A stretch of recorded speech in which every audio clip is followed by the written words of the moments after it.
Now let's unravel history in order to form an authentic understanding of modern Japanese history. Were the wars fought by Japan truly wars of aggression? In order to recognize historical facts objectively, we shall examine how non-Japanese perceived these wars. We shall start by discussing the book Behind the News in China, written by American journalist Frederick Vincent Williams. His book was published in 1938. It was not a work of historian, but a documentary report of the American news correspondent who wrote for the American readers from the on-site.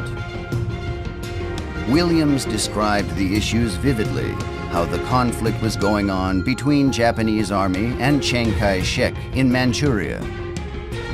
Manchuria had been unstable since the Boxer Rebellion in 1900, and the military forces of global powers were stationed in the area. From Japan, the Kwangtung Army had been stationed. Conditions in Manchuria at the time are described as follows in a passage from Behind the News in China.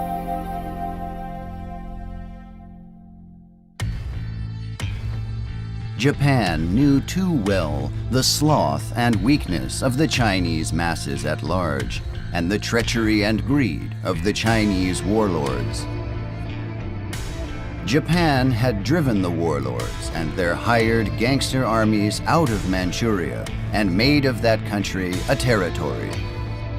It was so envied by the northern Chinese that thousands of them sought yearly to cross the borders of Manchoukuo and work there for the higher wages and with a greater degree of comfort and security. Manchuria thus became Manchoukuo. The new Manchoukuo was a constant eyesore and a thorn in the side of Chiang Kai-shek and the Chinese warlords in his camp, as well as to the China Reds and the Russian Bolshevik. For Manchoukuo, from an impoverished Manchuria, had taken on the status of a happy and prosperous empire. Despite this, worldwide propaganda emphasized that Japan was oppressing the Manchurians under a puppet government. However, under Japan's domination, no doubt, this Manchukuo empire would prosper. The contrast between clean and busy cities and villages and well-ordered life and modern railroads in Manchukuo and the misery, poverty, and disorder in China proper would cast reflection on not only the Nanking government, but the Soviet in Russia as well, whose own house was far from in order. The two passages above describe Manchukuo as seen through the eyes of Williams. He also made the following observations. Plotting to drag America into a war with Chiang Kai-shek, the Chinese Reds secretly initiated events such as the Huanggutong incident and the Marco Polo Bridge incident, casting blame upon the Japanese military. Even when provoked by such foul action, the Japanese exercised their national trait of fortitude, never appealing their plight to the world and refusing to engage the Chinese in battle. Williams also alluded to numerous incidents in which Japanese citizens were slaughtered. If they had happened to the nationals of any other nation, the news would have been flashed to the world, and the world would have shrunk in horror, and the nation whose nationals had been murdered would have taken immediate action. But the Japanese are poor propagandists. Japan, to the surprise of the foreigners in China, did not act quickly. Japan knew the Chinese government had perpetrated in the trap of Russian communists. She knew that since the Western nations had closed the markets of the world to her products, she must do business in North China. And the Japanese government, frankly, did not want to war with China. China's government, as Japan knew, was lost in the web of Bolshevism from Russia. Yet Japan did not wish to fight the people of China, because China was her neighbor and must be her customer if she, Japan, were to live. As shown in his writings, Williams was frustrated at how reports circulated in America were based on an incorrect understanding of actual conditions, being deceived by the propaganda of the communists, Chiang Kai-shek of the Nationalist Party, and the behind-the-scenes conniving of Madame Chiang Kai-shek. Williams was angered at how his native country of America was being dragged into a messy war by incorrect reports. He also wrote in detail at the start of the Battle of Shanghai. The battle has begun. But before the shots were fired, already the Moscow and European propaganda agencies, as well as the Chinese press agents, were at work. The world was informed by them that a united and aroused China faced the invader. From the start of the conflict, Japan was cast as the evil aggressor through malicious propaganda. Despite facing overwhelming odds, 2,500 Japanese soldiers held off Chiang Kai-shek's force of 100,000 soldiers for an entire week. Chiang Kai-shek's forces used a bomber to obliterate the Cathay Hotel and Palace Hotel, slaughtering large numbers of foreigners and Chinese citizens of their own race and blood. Around the same time, this staged photograph of a child being slaughtered by a soldier looked like Japanese was taken. Any man who has ever been with the Chinese and the Japanese armies and is familiar with their uniform recognized at a glance that the pictured soldier was in fact from Chiang Kai-shek's forces. But how many Americans ever saw a Chinese or Japanese soldier?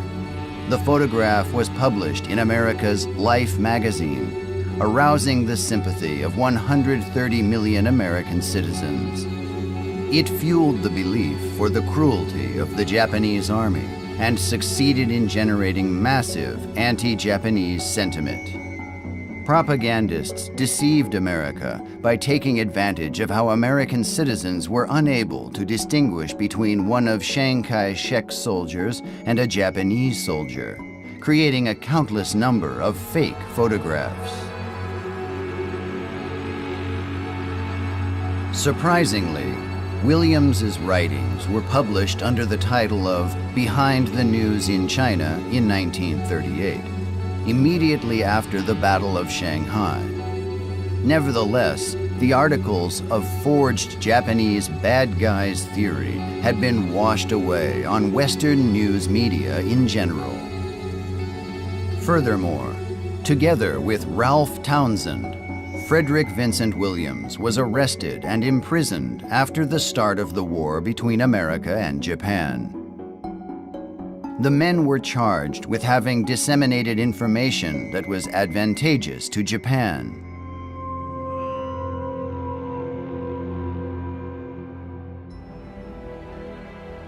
To continue, we shall discuss the relationship between Korea and Japan, specifically from the book Explanation for the Sake of Pro-Japan by Kim Won-sup.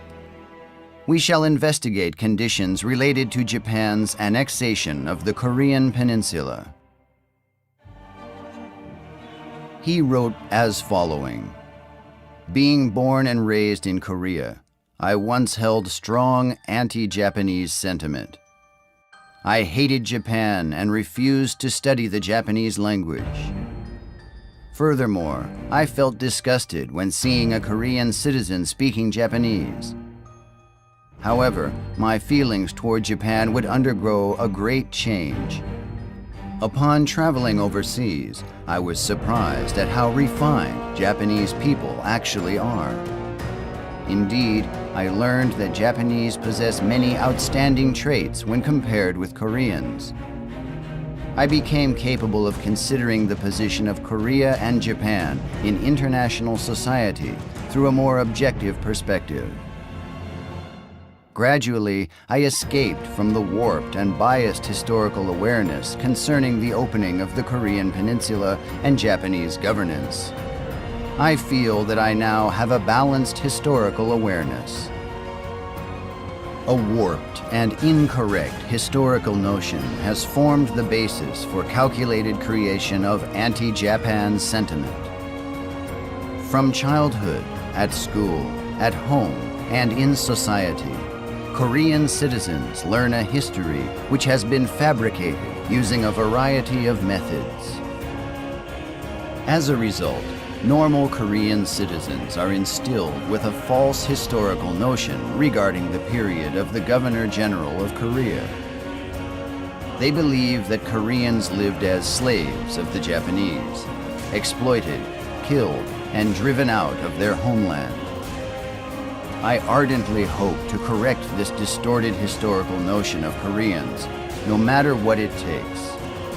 Ever since the Japanese-Russo War ended in 1905, rather than being considered as a colony, the Korean Peninsula was prevalently viewed by Japan as an extension of the Japanese nation itself. At the time, during the governing of the Korean Peninsula and Taiwan, local residents generally received the same treatment as Japanese citizens. Indeed, it is believed that the Japanese government engaged in unprecedented treatment, such as heavier investment in these areas than in the Japanese mainland. The Korean Peninsula achieved significant growth while under Japanese governance. During a period of slightly more than 30 years, the population increased from less than 10 million to about 25 million, while the average lifespan lengthened from 24 years to 45 years. In a short time period, the undeveloped agricultural society of the Korean Peninsula transformed into a modern capitalistic society. Respected instructors from Japan were stationed on the peninsula to educate Korean citizens. Furthermore, an enormous amount of capital flowed into the area from the Japanese government, and there was construction of various infrastructures. In actuality, the days of Japanese colonization was a period of industrial revolution for the Korean Peninsula. There is no doubt that Korean people felt happiness at experiencing cultural enlightenment like never before. During this period, the Korean Peninsula was not a colony of Japan. It was part of Japan.